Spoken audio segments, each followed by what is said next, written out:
Minasan, konnichiwa. Hajime mashite, watashi no namae wa Merinda Nur Aisyah desu. Watashi no namae wa Aide Paramisi desu.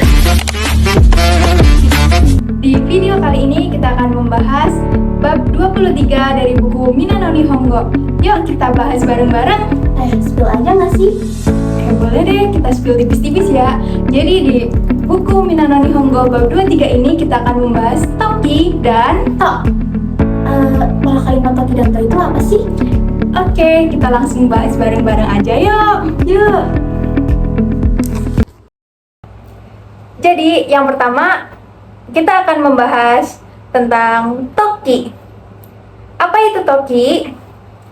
Jadi toki itu menunjukkan waktu ketika terjadinya keadaan atau aksi atau fenomena yang dinyatakan dalam kalimat pokok yang menyusul. Bentuk kalimat yang diletakkan di depan toki sama dengan bentuk yang menerangkan kata benda. Atau intinya, kalimat toki dapat diartikan untuk menyatakan ketika atau saat. Oke, selanjutnya adalah contoh dari kalimat kata kerja bentuk kamus. Toshokan de hon o kariru toki kado ga irimasu, yang artinya ketika meminjam buku di perpustakaan diperlukan kartu. Selanjutnya kata kerja bentuk nai. Sukai kata ga wakaranai toki watashi ni kite kudasai, yang artinya jika tidak tahu cara pemakaiannya silahkan tanya kepada saya. Selanjutnya adalah contoh kata sifat bentuk i. Sabishi toki ongaku wo kikimasu, yang artinya ketika kesepian mendengarkan musik. Oke, selanjutnya ada kata sifat na. Nah, untuk kata sifat na itu harus ada penambahan na sebelum toki. Contoh kalimatnya adalah Himana toki uchie asobi ni kimasen ka, yang artinya pada waktu luang bagaimana kalau datang bermain ke rumah saya. Oke, selanjutnya untuk kata benda harus ditambah no sebelum toki.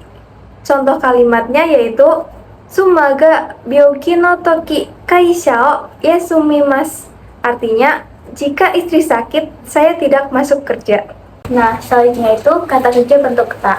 Nah, sebelumnya kan sudah dijelaskan tentang kata kerja bentuk kamus. Jadi itu ada perbedaan. Jika kata kerja di depan toki adalah bentuk kamus, maka kalimat pokok menunjukkan hal yang belum terjadi. Sebaliknya, jika kata kerja di depan toki adalah bentuk ta, maka kalimat pokok menunjukkan hal yang terjadi setelah kalimat toki.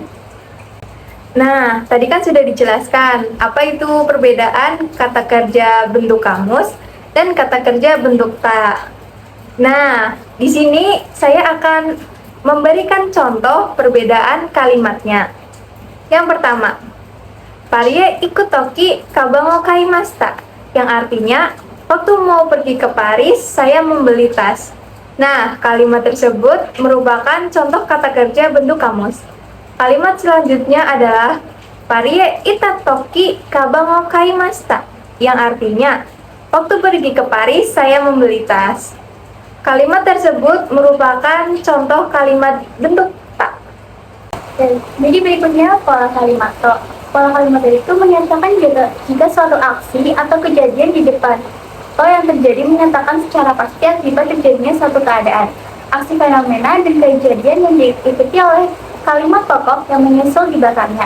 Intinya pola kalimat to digunakan untuk menyatakan suatu seperti begitu, maka, atau jika, maka. Nah, tadi sudah dijelaskan mengenai kata kerja bentuk to. Di sini saya akan memberikan contoh pola kalimat dari kata kerja bentuk to. Yang pertama, Harunin Naruto Sakura no Hanaga Sakimas, yang artinya kalau musim semi bunga sakura mekar.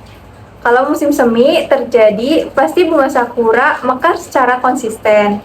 Yang kedua, Yoru ni Naruto kuraku narimas, yang artinya kalau malam menjadi gelap. Kalau malam sudah pasti menjadi gelap. Yang ketiga, Kyohon wo kaisanai to baki ga kaketashimasu, yang artinya kalau tidak mengembalikan buku hari ini akan terkena denda. Jadi, kalau tidak mengembalikan buku pada hari ini juga, sudah pasti besok dia akan terkena denda. Oke, minasang. Karena penjelasan materi bab 23 sudah selesai, jadi mari kita latihan soal. Jadi kita ada 5 soal. 2 soal mengubah bahasa Jepang menjadi Indonesia, dan 2 soal mengubah bahasa Indonesia menjadi bahasa Jepang. Dan 1 soal lainnya mencari kalimat yang benar. Oke, untuk soal yang pertama, mengubah bahasa Jepang menjadi bahasa Indonesia. Michio wataru toki kuruma ni kyosukemas. Soal yang kedua, mainichi ame o taberu to haga itaku narimashou. Nah, untuk soal yang ketiga, mengubah bahasa Indonesia menjadi bahasa Jepang. Saat libur, saya pergi ke Tokyo. Untuk soal yang keempat, kalau makan makanan pedas, perut menjadi sakit. Nah, untuk yang soal kelima ini agak berbeda, karena di situ ada disediakan 2 kata. Silahkan pilih kata yang menurut kalian benar.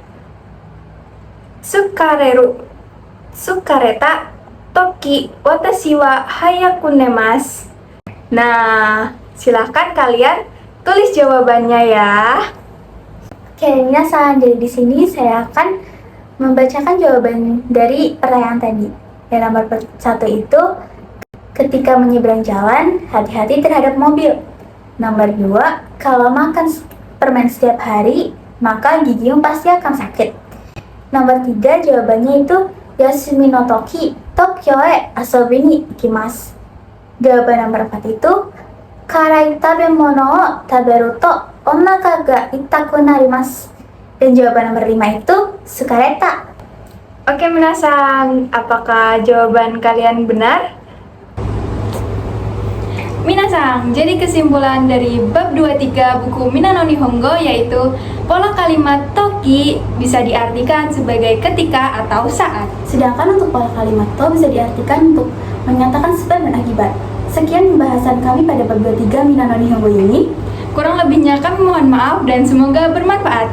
Arigatou gozaimasu.